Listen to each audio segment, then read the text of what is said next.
সালাম আলাইকুম ভাই। হ্যাঁ, ওয়ালাইকুম সালাম ভাই। কেমন আছেন? আলহামদুলিল্লাহ, আল্লাহ পাক আমাকে ভালোই রাখছে।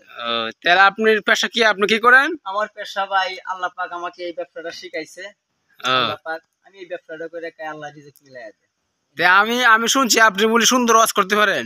হ্যাঁ, ইনশাল্লাহ মোটামুটি পারি, যার কারণ আমি তো একটা মুসলমান। জি। ইনশাল্লাহ মোটামুটি ভালোই পারি। তা এটা কিভাবে সম্ভব? আপনি সারা 24 ঘন্টা গাড়ি নিয়ে বসে থাকেন, তাহলে আবার ওয়াজও শিখছেন, তাহলে এটা কেমনে সম্ভব? কিভাবে শিখলেন? সেটা ভাই আমি মুসলমান, আমি নামাজ জি কালাম পড়ি, আমি মুসলমান। ওয়াজ কোনটা সেটা আমার জানা আছে। জি জি। এগুলো কথা কিভাবে বলতে হয় সেটাও আমার জানা আছে ইনশাল্লাহ। মনে করেন যে আইনের শেষ আছে কিন্তু হাদিসের শেষ নাই। শেষ নাই। ঠিক আছে। মাইনা চলতে গেলে অনেক কিছু, না মানলে কিছুই নাই ভাই। কিন্তু মনে করেন কিছু কিছু কথা আছে হাদিসের ভিত্তিতে বলতে হয়।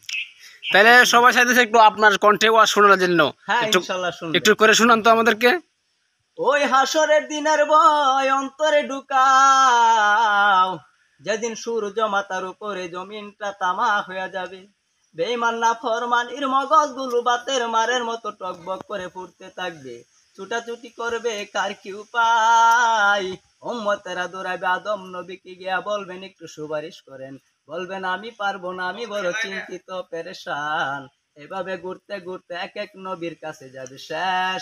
ঈসা নবীর কাছে যাওয়ার পরে বলবেন আমিও পেরেশান, পারবো না, তবে একটা জায়গায় গেলে উপকার হতে পারে, রাহমাতাল লিল আলামিনের দরবারে চলে যাও। কোথায় সে নবী? বলে মাকামে মাহমুদ। ওখানে গিয়া দেখবে আমার মায়ের নবী সেজদায় পড়ে কাঁদে। উম্মতেরা দেখা মাত্র নবী আশ্বাস দিয়া বলবেন হ্যাঁ, আল্লাহর অর্ডারে আজ আমি সুপারিশ করব। আল্লাহ পাক নবীর সুপারিশ শুনে বিচার শুরু করবে। হাসরের মাঠে বিচার শুরু হয়ে যাবে। হাসরের মাঠের বিচার হজরের নামাজের পরে শুরু, জোহরের আগে শেষ হয়ে যাবে। এই টাইম ছাড়া বেশি টাইম আর আল্লাহর বিচারে লাগবে না। হজরের সময় বিচার শুরু, জোহরের আগে বিচার শেষ হয়ে যাবে।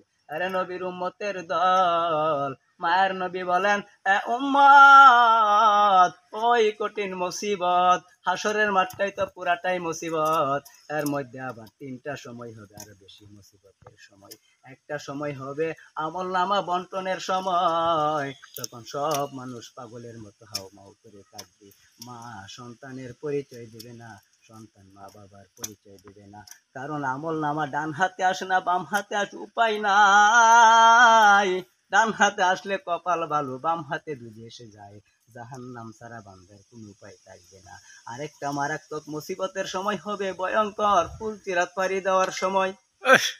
আরেকটা ভয়ঙ্কর সময় হবে ফুলচিরাত পাড়ি দেওয়ার সময়। ভয় লাগবে জান্নাতের উপরে যেতে পারি নাকি জাহান্নামের মাঝখানে পড়ে যায়। আরে নবীর উম্মতের দল, মায়ের নবী বলেন উম্মত, ওই কঠিন মুসিবত, হাসরের মাঠটাই তো পুরাটাই মুসিবত। এর মধ্যে আবার তিনটা সময় হবে বেশি মুসিবতের সময়। একটা সময় হবে আমল নামা বন্টনের সময়, তখন সব মানুষ পাগলের মতো হাউমাউ করে থাকবে। মা সন্তানের পরিচয় দিবে না, সন্তান মা বাবার পরিচয় দিবে না।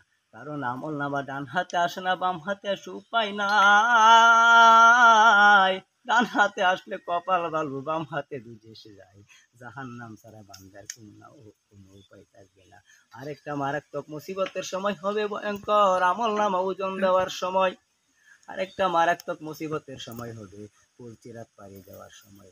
ভয় লাগবে জান্নাতের উপরে যেতে পারি নাকি জাহান্নামের মাঝখানে পড়ে যাই। আরে নবীর উম্মতের দল, মায়ের নবী বলেন উম্মত, ওই কঠিন মুসিবত।